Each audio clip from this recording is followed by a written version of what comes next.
जय हिंद मित्रांनो, आपल्या YouTube चॅनलवर मी सर्वांचं मनापासून स्वागत करत आहे। शिक्षक भरती 2022 च्या दुसऱ्या टप्प्याच्या संदर्भामध्ये मंत्रालयावरून आयुक्त कार्यालयामध्ये एक महत्त्वाचं पत्र आलेलं आहे, ज्यामध्ये पवित्र पोर्टल मार्फत चालू असलेल्या शिक्षक भरती संदर्भामध्ये एक महत्त्वाचा नियम या ठिकाणी नमूद करण्यात आलेला आहे।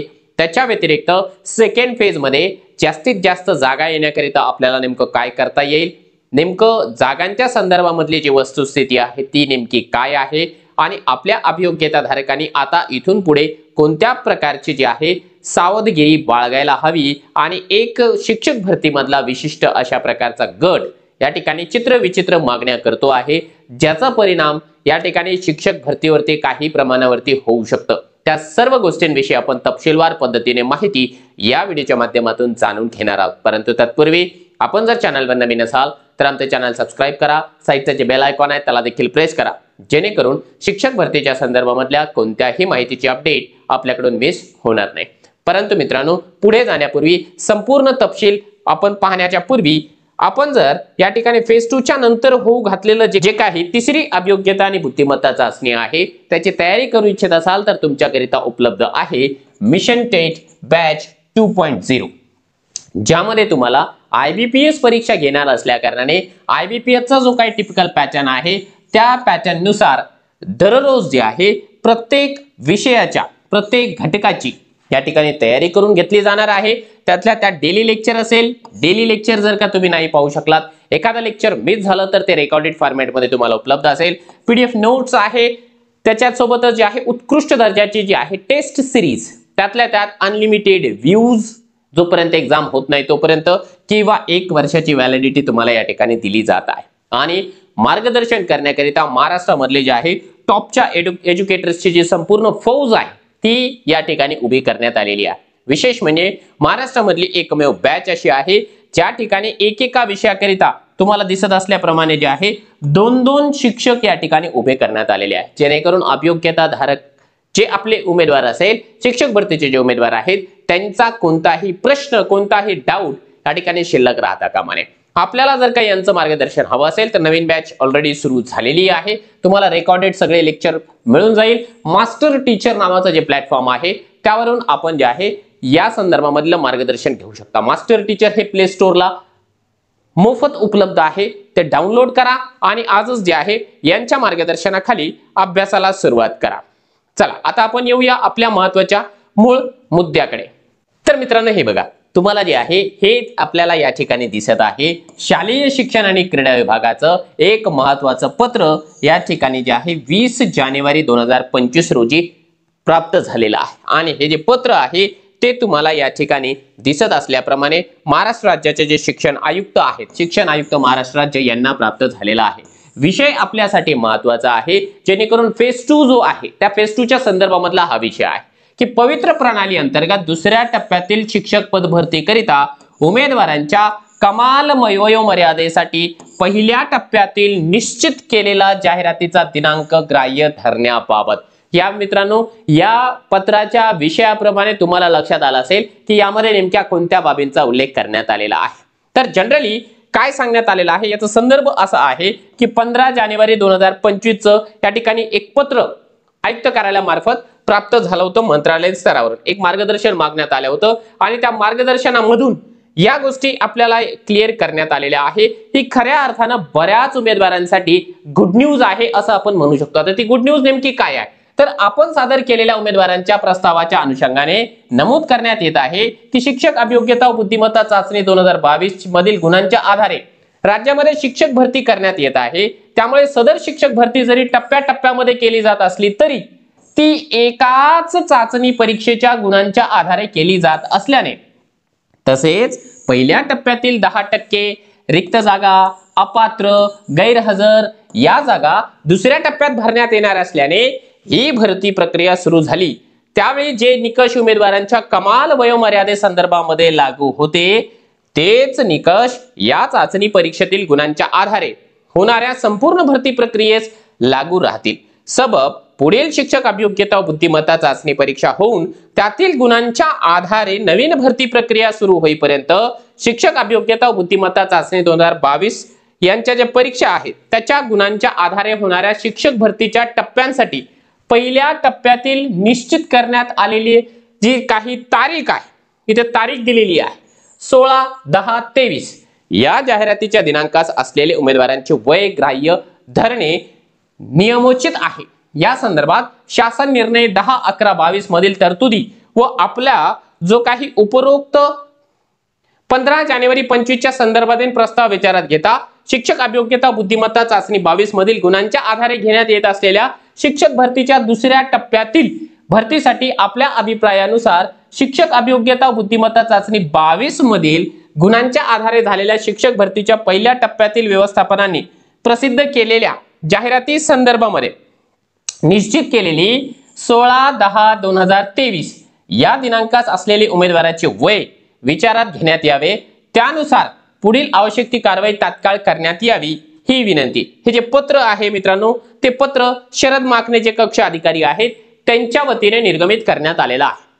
आता आपण पूर्ण पत्र वाचलं, ही आहे ऑफिशियल लँग्वेज, म्हणजे काय आहे भल्या भल्यांना मेळ लागत नाही की नेमकं त्याच्यामध्ये सांगितलं काय जात आहे। तर आता तुम्हाला आपल्या भाषेमध्ये सांगते, माझ्या भाषेमध्ये सांगतो, जनरल भाषेमध्ये, की जेणेकरून तुमच्या लक्षात येऊन जाईल। तर बघा, जे वय वाढीच्या संदर्भामध्ये जो मुद्दा या ठिकाणी सांगण्यात आला होता, मांडण्यात आल्या होत्या, मागण्या करण्यात आल्या होत्या, त्याला जे आहे कुठेतरी फळ मिळालेलं आहे। म्हणजे जे उमेदवार एज बार झालेले आहेत, ज्या जाहिरातीच्या नंतर म्हणजे आजच्या तारखेला जे एज बार झालेले आहेत त्या उमेदवारांना संधी देण्यात आलेली आहे। ही आहे महत्त्वाची गुड न्यूज, कारण सर्वांचंच वय, जे कोणी उमेदवार 2022च्या परीक्षेसाठी 2022च्या परीक्षेमध्ये प्रविष्ट आहे आणि फेज 2 करिता या ठिकाणी जे आहे प्रविष्ट होऊ इच्छितो, त्यांचं वय 16/10/23 रोजीचं गृहीत धरल्या जाणार आहे। म्हणजे एखादा उमेदवार आज एज बार जरी झाला असेल तरी तो भरतीच्या बाहेर नाहीये। त्याचं कारण असं आहे की हे पत्र आहे त्याला, आता हे पत्र मंत्रालयाचं आहे, या पत्राला उत्तर म्हणून म्हणजे अभियोग्यता धारकांना आयुक्त कार्यालयाचं पत्र काही दिवसांमध्ये निघेल। म्हणजे त्यामध्ये एक गोष्ट सांगितली जाईल की ज्यावेळेस प्रोफाईल एडिटचा चान्स मिळेल ना, त्यावेळेस या पत्राचं उत्तर या ठिकाणी दिलं जाईल। म्हणजे या पत्राच्या रेफरन्सनुसार त्या सूचना पत्रकांमध्ये नमूद करण्यात येणार आहे। म्हणजे एकूण जर का आपण सांगायचं झालं तर ज्या उमेदवारांनी मेहनत घेतली होती ग्राउंड लेवलवर, त्या उमेदवारांच्या मेहनतीला या ठिकाणी फळ मिळालेलं आहे। आणि माझ्या परिचयामध्ये आसावरी बाबर मॅडम असेल किंवा मधु यादव मॅडम असेल किंवा त्यांची संपूर्ण टीम आहे, ज्यांनी की अगदी खूप जास्त मेहनत घेतली की हा GR कुठेतरी निघायला पाहिजे किंवा अशा प्रकारचं पत्र तरी निघायला पाहिजे, त्या सर्वांच्या प्रयत्नांना आजच्या तारखेला जे आहे यश मिळालेलं आहे। आणि याचा फायदा महाराष्ट्रामधल्या खूप साऱ्या अभियोग्यता धारकांना होणार आहे, ज्यांचं आयुष्य जे आहे इथून पुढे कलाटणी घेणार होतं, कारण त्यांचं एज बार झालं म्हणजे त्यांचं संपूर्ण आयुष्य या ठिकाणी संपल्यात जमा होतं। त्याच्यामुळे आता आपण निश्चित राहायचं आहे, फेज 2 ला जास्तीत जास्त जागा याव्यात याकरिता प्रयत्न करायचा आहे। आता आपण जाणार आहोत पुढच्या महत्त्वाच्या मुद्द्याकडे। पुढचा महत्त्वाचा मुद्दा आपण या व्हिडिओच्या टायटल मध्ये जो दिलेला आहे बघा, व्यवस्थापनांसाठी सूचना ज्या काही आलेल्या आहेत 20 जानेवारीच्या, आता यावरती आपण व्हिडिओ बनवलेला ऑलरेडी, त्याविषयी नाही सांगणार आहे। इथे एक मुद्दा मी तुमच्या डोळ्यासमोर आणणार आहे, तो महत्त्वाचा मुद्दा आपण फक्त बघणार आणि त्याचे फायदे तोटे, त्या संदर्भामध्ये आपल्याला नेमकं काय करायचं आहे त्याविषयी माहिती बघणार आहोत। मुद्दा आहे हा 8 नंबरचा, रिक्त पदांची मागणी नोंदवताना सन 2022-23च्या संच मान्यतेनुसार रिक्त असणाऱ्या पदांची नोंद करावी। तथापि 23-24 मध्ये शिक्षक पद कमी झाल्यास व भविष्यामध्ये कमी होण्याची शक्यता असल्यास अशा पदांसाठी मागणी नोंदवू नये, हा एक महत्त्वाचा मुद्दा आहे। आता कालच्या लाईव्ह सेशन मध्ये देखील मी याचं अनालिसिस थोडक्यामध्ये केलं होतं, तुम्ही म्हणाल सर याच्यामध्ये काय आहे, तर बघा सध्याच्या घडीला एक महत्त्वाचा मुद्दा तुम्हाला सांगायचं झालं तर ज्या काही जागा येत आहेत फेज 2 मध्ये 10% पदकपात असेल, रिक्त असेल, गैरहजर असेल, अपात्र असेल आणि इतर ज्या जागा आहेत त्या सगळ्या जागा या 2022-23च्या संच मान्यतेनुसार येत आहेत।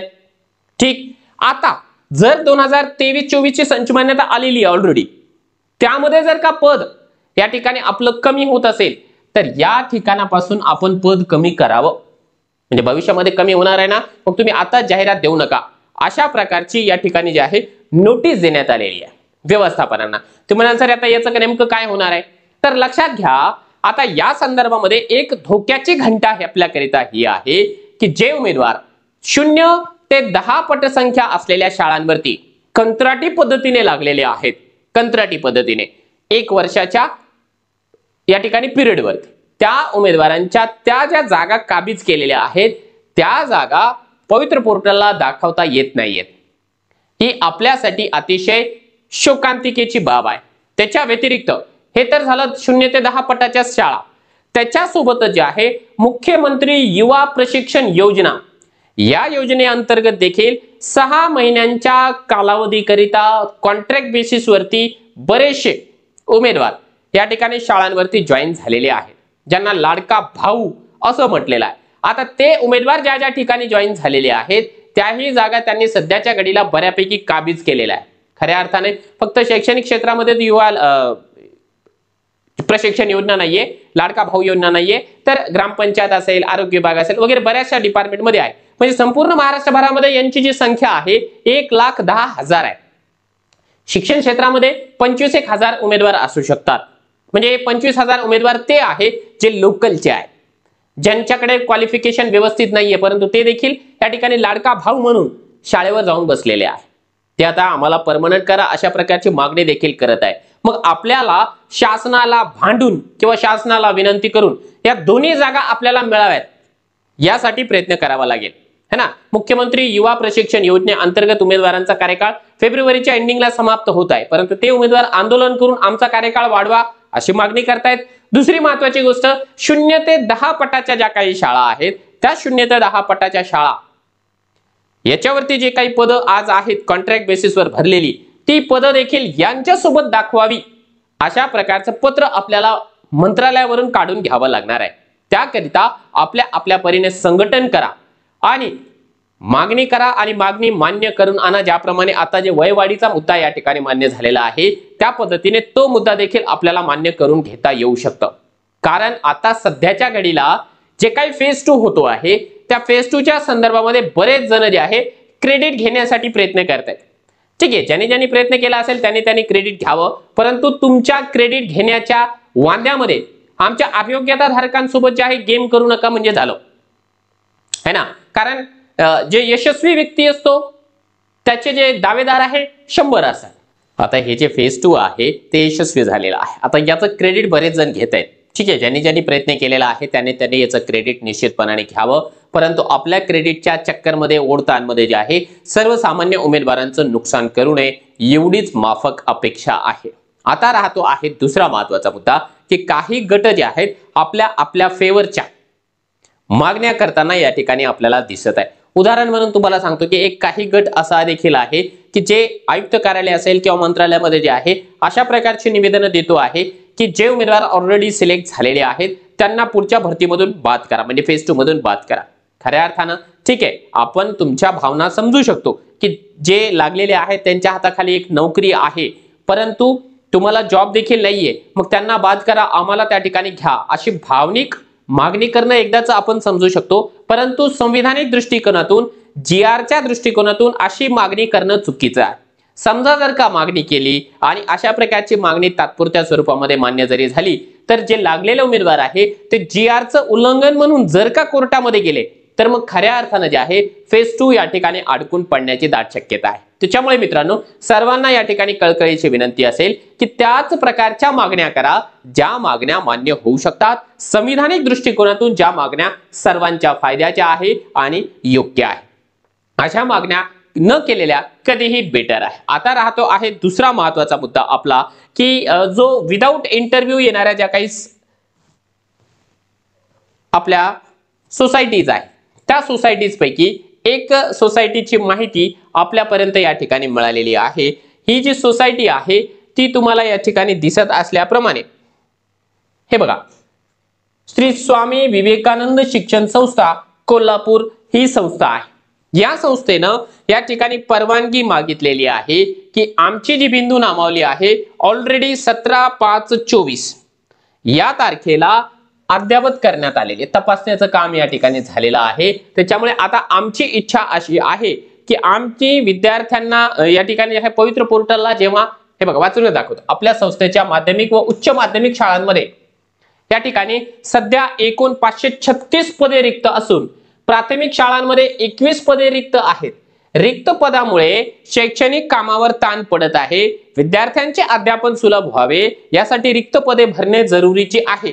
सदरची पदे एकास एक विना मुलाखत पवित्र प्रणालीद्वारे भरण्यास परवानगी मिळावी व यासाठी पवित्र प्रणालीची सुविधा उपलब्ध करून द्यावी ही विनंती आहे. म्हणजे लक्षात घ्या, स्वामी सारखी जी संस्था आहे त्याच्याकडे माध्यमिक उच्च माध्यमिक साठी या ठिकाणी 536 पद आहे आणि प्राथमिक साठी 21 पद आहे. यांची इच्छा आहे की आम्ही विदाऊट इंटरव्ह्यू जावं, म्हणजे आम्हाला मुलाखतीचं ताण नकोय, आम्हाला फक्त गुणवत्ता प्रधान उमेदवार पाहिजे आहे, अभियोग्यताधारक पाहिजे आहे, जेणेकरून आमच्या शाळेमधल्या ज्या विद्यार्थ्यांचं नुकसान होतो आहे शिक्षकांच्या अभावी ते नुकसान टाळल्या जावं.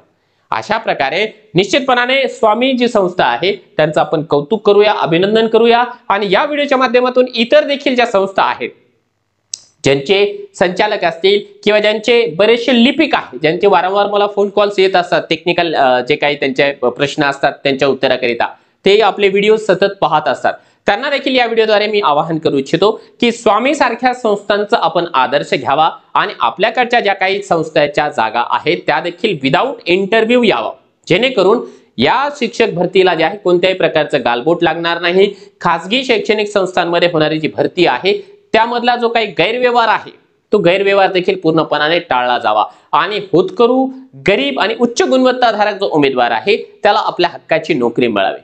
त्यामुळे मित्रांनो, आता आपण आपल्या स्तरावरून एक काम या ठिकाणी करू शकतो की जाहिरात अपलोड व्हायला सुरुवात झालेली आहे.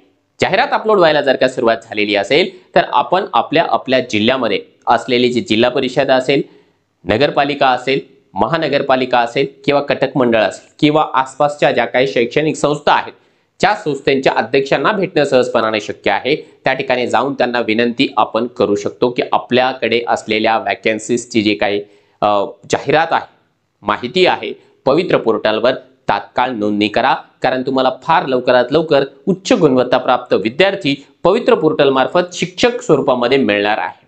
आपण जर का या ठिकाणी थोडीशी हालचाल केली तर निश्चितपणाने काही प्रमाणावरती का होईना परंतु जागा वाढतील आणि जागा वाढण्याच्या सोबतच ही जी भरती प्रक्रिया आहे जी की थोडीशी कासव गतीने चालू आहे ती देखील थोड्याशा फास्ट स्वरूपामध्ये व्हायला मदत मिळेल. त्याच्यामुळे ज्या ज्या अभियोग्यताधारकांना शक्य आहे, मग तो कोणत्याही माध्यमाचा असू द्या, त्यांनी आपल्या लेवलवरून जे आहे फुल ना फुलाची पाकळी थोडीशी मेहनत केली, निश्चितपणाने जागा आपल्याला वाढताना पाहता येऊ शकते.